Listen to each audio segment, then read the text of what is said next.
Well, tonight we're keeping a close eye on Florida as Hurricane Ian whips through the state. This is a live look from Hillsborough County. That is the county where Tampa is. Yeah, this camera a little blurry at this hour, but you can see the strong wind blowing those palm trees back in the distance there. Right now, people all across Florida are either evacuated or bracing for the impact of the hurricane. That's right. CNN's Gloria Pazamino is joining us live now from Tampa with a look at the conditions there.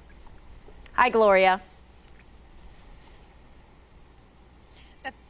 Hi, Yolanda. Andrew, listen, it changes literally by the second. And as that rain starts to come towards you, it hits you right in the face. It kind of feels like little needles hitting you all at once. It's been very windy over the last hours here. But I have to tell you, it is nothing like what our friends to the south are experiencing right now. That's where Hurricane Ian made landfall earlier today, about 89 miles to the south. So Punta Gorda, Cape Coral, Naples, Fort Myers, seeing historic levels of flooding. We're getting hit pretty hard here, but over there, 90 miles to the south, just destruction in the path of this storm. We were expecting Tampa to be very hard hit, but things are not as bad here just yet. The concern here is for flooding, and about 7,500 people in Hillsborough County, which is where I'm standing, are actually riding out the storm in local shelters. That's because officials had been warning for days that people may need to get out, and residents were actually pretty good about heeding those warnings. So we are expecting things to continue to deteriorate as the hours go by. But as I said, down to the south, really just the level of devastation there now and after the storm is going to see, it's going to be history and record making. Gloria, I can't help but notice the dock behind you back there, the water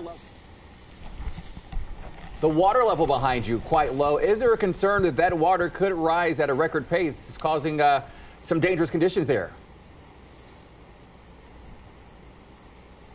Yeah, and that's it. I'm so glad you brought that up. This is actually what's known as negative surge. And as you mentioned, there's a dock back there that's fallen. The sand is showing.